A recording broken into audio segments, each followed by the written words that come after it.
Y bueno, esta conversación del programa de hoy ha sido maravillosa y creo que este Patreon va a ser fabuloso. Está con nosotros ahora, se une a esta conversación Marianne Doom. Ella es psicólogo clínico y fundadora de Digital Stake. Lleva cerca de 15 años trabajando como psicólogo clínico en Miami. Hizo su doctorado y postdoctorado en la Universidad de Nova Southeastern y en el hospital del Jackson Memorial. Digital Stake es una compañía que se encarga de dar soluciones a padres y adultos sobre cómo vivir con bienestar en el mundo digital y de la inteligencia artificial. Marianne, qué rico tenerte hoy aquí. De paso, te voy a decir que nosotros, por lo general, siempre lloran los invitados. Hoy hemos llorado Ralph y yo durante todo el programa porque ha sido un programa muy emotivo, porque, bueno, Karen tiene una inteligencia emocional, pero increíblemente bien formada y bien basada. Y queremos conversar contigo lo siguiente. Eh, Karen recibe muchos mensajes de sus seguidores planteándole cómo hago para salir del closet, decir que soy gay, cómo le digo a mis padres. Y resulta que recibió un mensaje una vez de una persona de 38 años. 34, perdón, 34 años, y le dijo, tengo que hablar contigo sobre la homosexualidad. Y ella abrió la ventana para que pudiese hablar con esta persona y la sorpresa fue que la persona le dice, yo necesito saber qué hacer porque yo sé que mi hijo es gay, pero quiero hablar con él y no sé cómo abordarlo.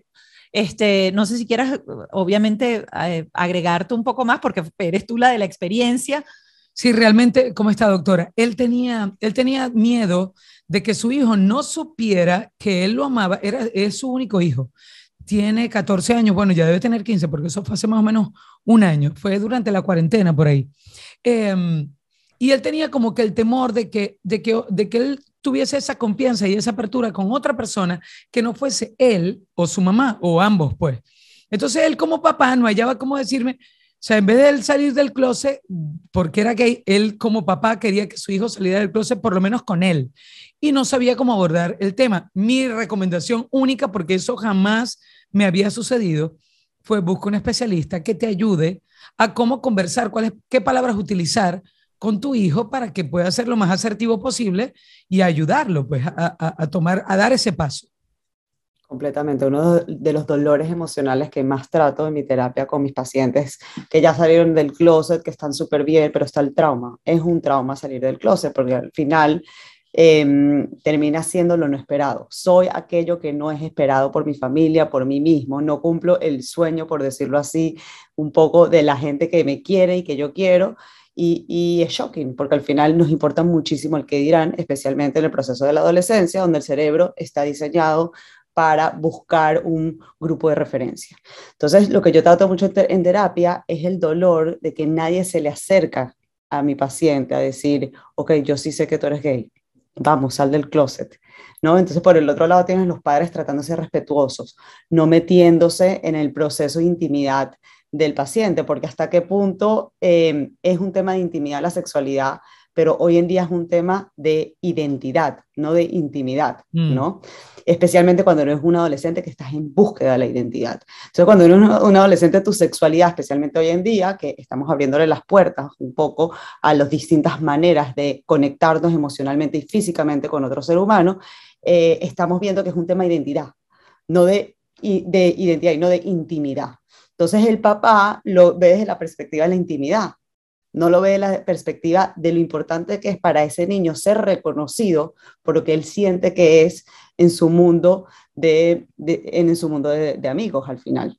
Entonces yo propongo, o sea, que nosotros como padres traemos la sabiduría. Nosotros como padres conocemos a nuestros hijos mejor que nadie. Y yo le recomiendo a mis padres, he tenido también padres que tienen hijos gay y saben que es gay, ¿ok? Y yo los empujo. Siéntate a tener la conversación con tu hijo. ¿Cuál es el problema? Ay, no, ¿y si se ofende? Ay, no, ¿y si me equivoqué? ¿Qué hago? ¿Y si le hago sentir mal? Digo, no, no pasa nada. Todo se puede reparar si existe amor en la relación. Es Pero muy doctora, importante la apertura y la honestidad. Por eso, pero si el papá se equivoca también es válido. Porque Claro. es válido también, o sea, equivocarse, mira, perdón, o qué sé yo, pero lo importante como padre pienso que no es quedarse con eso por dentro, es plantearlo, porque, ok, ¿qué es lo peor que te puede pasar? No, que no sea eso o cualquier otra cosa, porque estamos hablando de la homosexualidad como tal.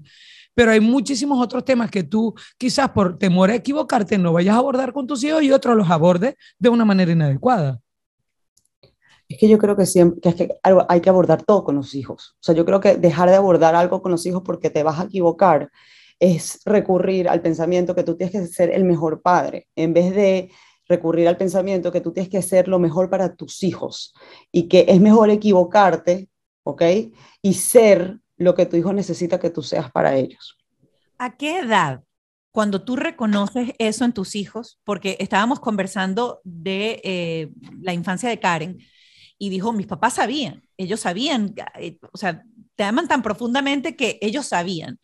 Karen conversa con ellos a los 17 años porque tiene una ruptura sentimental con lo que era en ese momento el amor de su vida y ahí es donde le dice a la mamá, que cuando la ve llorando, es que mamá, terminé con mi novia.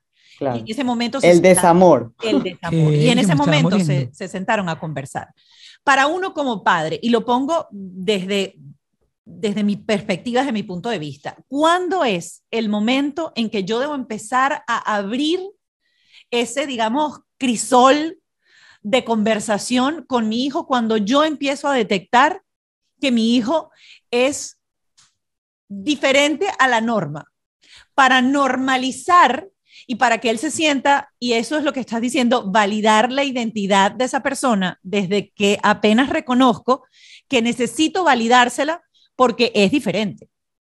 Claro, primero que para poder llegar a eso hay que tener la conversación antes de cómo uno se siente como ser humano, no como padre, como ser humano, con la sexualidad fluida, con las distintas maneras de llevar la sexualidad hoy en día. ¿Okay? O sea, si el hijo no se siente que mi papá se siente cómodo con eso, imagínate. Entonces, la verdad es que nuestros hijos, por más que estamos en esta apertura, tienen un montón de padres que tienen comentarios terribles, ¿sabes?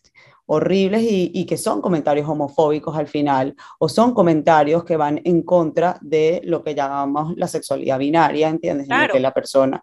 Exacto. Te quiero citar esto porque mi hijo tiene 7 años ahorita y hace un año él decidió maquillarse para un espectáculo porque tenía un profesor de arte, de teatro, que iba con delineador todos los días y se pintaba con delineador y él dijo en la obra, yo quiero pintarme como él.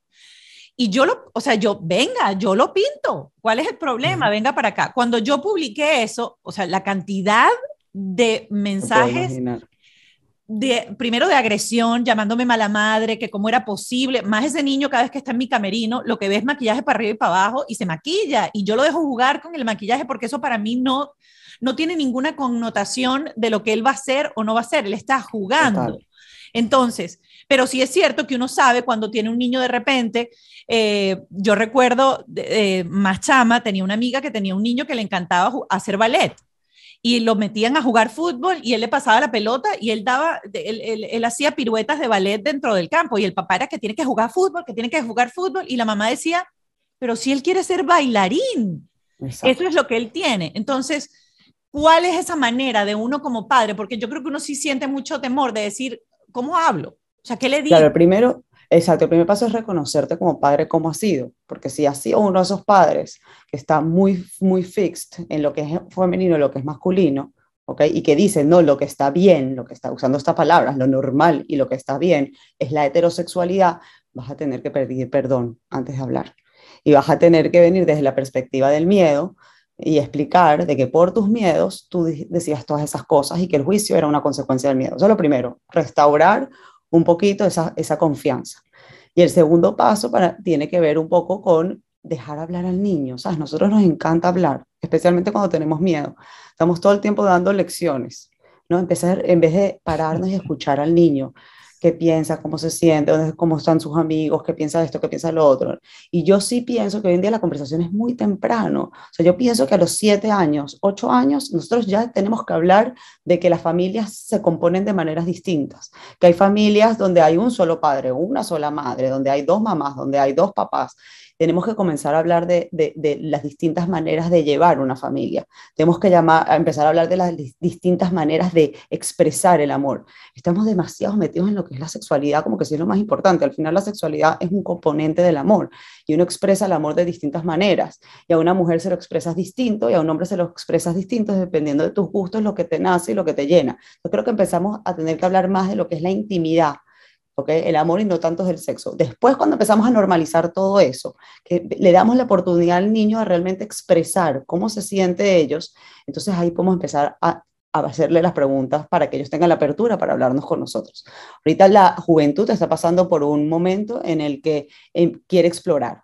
Hay mucha exploración. Las investigaciones de hace 10 años sobre la sexualidad nos dicen que la exploración no necesariamente te llevan ni a la homosexualidad ni a la bisexualidad. ¿Ok? No necesariamente. Pero está habiendo un cambio importantísimo que antes no existía antes. O sea, que no sabemos qué va a pasar realmente. Es la exploración lo que nos va a llevar a una fluidez de donde la sexualidad no es importante y vamos a llegar a una sociedad pansexual, no lo sabemos, se está dando una exploración porque simplemente hay más apertura y se van a dar los números como se han dado porque es un tema biológico al final y no un tema no sé qué. Tenemos tantas preguntas abiertas, tantas preguntas de verdad por responder y esas preguntas las están viviendo nuestros chamos que están llenos de ansiedad, por más que haya de alguna manera más apertura, sigue habiendo ansiedad. Es por eso que nosotros los padres tenemos que tener muchas conversaciones con ellos enfocadas en qué es lo mejor para ellos y aceptar lo que les tocó a ellos como generación. ¿Y cuándo se arranca la conversación? O sea, cuando es el tema que mi chamo dice, mira, ayer me dice, no, que ella tiene crush en este, ella tiene crush en este. Y digo, ay, tú, alguien tiene un crush contigo, no sé, ¿qué te gusta, no te gusta? O sea, ¿cuándo arrancamos con eso?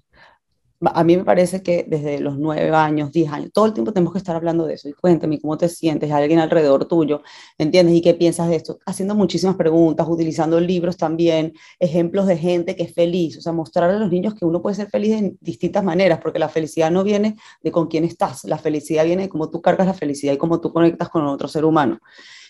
Hoy en día vemos, por ejemplo, algo que sí me parece que hay que tener un poquito más cuidado, es cuando los niños empiezan a decir que son bisexuales, por ejemplo, antes de la pubertad.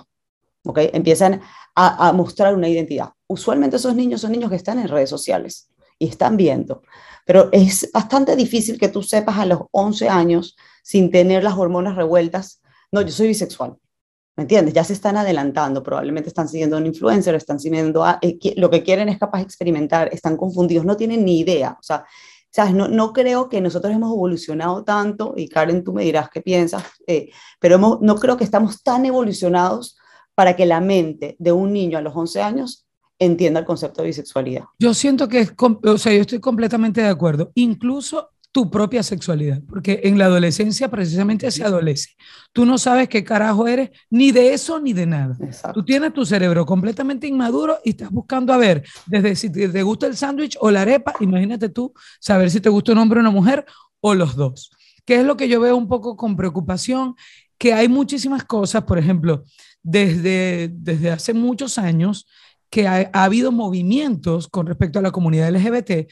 Yo detesto que me encasillen en una comunidad, pero ajá, esto es lo que me tocó. Porque la gente me pregunta, ¿y tú vas a discotecas gay? Y yo no, porque la gay soy yo. Donde yo piso es gay, porque la gay soy yo. Eso es una realidad que es mía. Yo no tengo que ir para un sitio a sentirme más gay o menos gay. O sea, de verdad que es un tema tabú para mí. Porque odio que los gays por un lado, las lesbianas para otro. No, no, no. Entonces, de hecho, pedimos tolerancia e inclusión y nosotros nos ponemos discotecas, restaurantes y ciudades gays. Pero bueno, todavía nos falta muchísimo con respecto a eso. ¿A qué voy con la preocupación? Que veo que los niños no solamente están, que si son bisexuales o no, sino pansexual, queer y todo el montón de cosas. Incluso hay gente que no se siente nada, hay gente que se siente una botella de agua. ¿Qué es lo que está pasando? Que la lucha que ha habido durante años con la comunidad LGBT y por los derechos y la igualdad y todo ese montón de cosas, el plus le da cabida a un montón de cosas que para mí son trastornos psicológicos o son conductas que no están relacionadas directamente a la sexualidad. Entonces nos quieren encasquetar esas otras letras, cosas y condiciones o deseos que para mí son, ok, si vos te sentís una botella de agua, chévere, pero es que o sea, somos gay, lesbianas y bisexuales, ¿me entendés? Transexuales también, por supuesto. Digamos, quiero meter algo que tengo yo en mi conducta, que yo, ok, chévere que te sientas y eso, pero es que eso no tiene que ver conmigo. ¿Por qué meterlo allí? Entonces, de ahí se están agarrando muchos niños y adolescentes en las escuelas, como decís vos, que lo veis en las redes y todo, para decir yo soy esto o yo soy aquello. Y es que siento que le han dado demasiada publicidad al plus y todo lo que viene más adelante. Eso puede ser confuso para los niños. Claro, entonces lo que tú estás diciendo es súper importante, que realmente estamos, o sea, cuando tú llega un niño y te dice soy bisexual o soy lo que sea, ¿es realmente un tema de identidad sexual o es un miedo a la pertenencia o es una inseguridad social? O querer pertenecer a un grupo, perdón. Querer que no, yo quiero estar con esta gente porque esta gente es nice y ¿sabes? Y que al final también te das cuenta que cuando tú amas a alguien, a veces la amas más allá del sexo que tenga. Por eso ves gente que de repente pasó 25 años casada con un hombre y terminó esa relación y de repente encontró a la mujer que es la mujer de su vida y no tiene nada que ver con que seas lesbiana o no seas lesbiana, es que tú amas a esa persona, tienes la necesidad de compartir la vida, te llevas bien, es buen roommate, o sea, va más allá a poner una etiqueta de yo soy solamente esto o soy solamente esto. Totalmente. Y eso me hace pensar un proceso que estamos viviendo como padres, que adelantamos procesos. O sea, la tecnología sí está adelantando procesos en los niños al estar en plataformas de adultos. Entonces eso hay que explicárselo a los niños. O sea, no adelantes procesos. O sea, en este momento yo se lo digo a mi hija cuando yo le hablo de la sexualidad, se lo hablo siempre. Le digo, la sexualidad es poco a poco. Tú primero vas a dar un beso y luego se van a tocar y luego se van a abrazar y luego te va a ir quitando la ropa. No adelantes procesos, no tienes que saltar a un paso si todavía no te sientes 100% cómodo en otro paso. Disfrútalo. O sea, para mí el tema de la educación sexual no es la educación sexual, es una educación de la intimidad, del amor, de la conexión, en donde hay un componente de la sexualidad. Así es como yo lo presento y como pienso que hay que transmitírselo a los niños. Bueno, yo creo que Mónica inventó un podcast para entrenarme a mí, porque el programa de hoy fue clase magistral. Yo tengo que ir a mi casa. Ella es muy inteligente.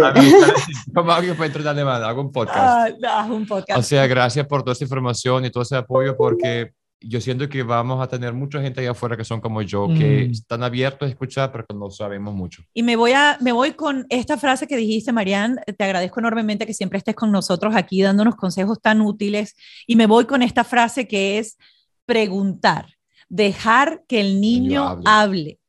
No dar uno la lección, sino empezar a averiguar qué sientes, cómo lo ves, dónde te ves desde los 5, 6, 7 años. Cada quien te va a responder en el nivel donde esté, pero uno tiene que bajar la guardia y aprender a preguntar. Gracias, Marianne. Gracias. Gracias a los tres por la confianza y bueno, estuvo corto, divertido y al punto. Perfecto, gracias. Bueno, quiero darte las gracias por habernos sacudido de la manera que nos sacudiste hoy. Flaquito, ¿quieres decir? Dale, pues, tú? date tú. Te quiero, vale. Me vas a llorar ahorita el Flaquito. El Flaquito es demasiado emotivo, qué bonito. No. O sea, no sé cómo decirlo. Qué bello. Me enseñaste tanto. O sea, de verdad te quiero, eres demasiado buena persona, demasiado linda, demasiado inteligente. Yo soy grande y tú eres una muy gran persona. Gracias. Yo creo que de esta manera cerró este programa, yo no tengo más nada que decir. Todo aquí. Mire, yo les voy a agradecer a ustedes no solamente la invitación, sino también como padres, estamos ahorita, lo hablaba la doctora de las redes sociales, hay mucha información, pero también desinformación o una información desviada hacia lo que debe ser lo que nosotros queremos para nuestros hijos, que precisamente que sean felices, pero que sean felices desde el buen testimonio. Y hace falta de verdad programas como este, que de verdad te nutran como padre, y no solamente gente poniéndose peluca y mostrándote el mundo como realmente no es. Entonces también este programa es para agradecérselo yo a ustedes como mamá, porque de verdad nos hacía falta. Muchas gracias. Gracias, Karen.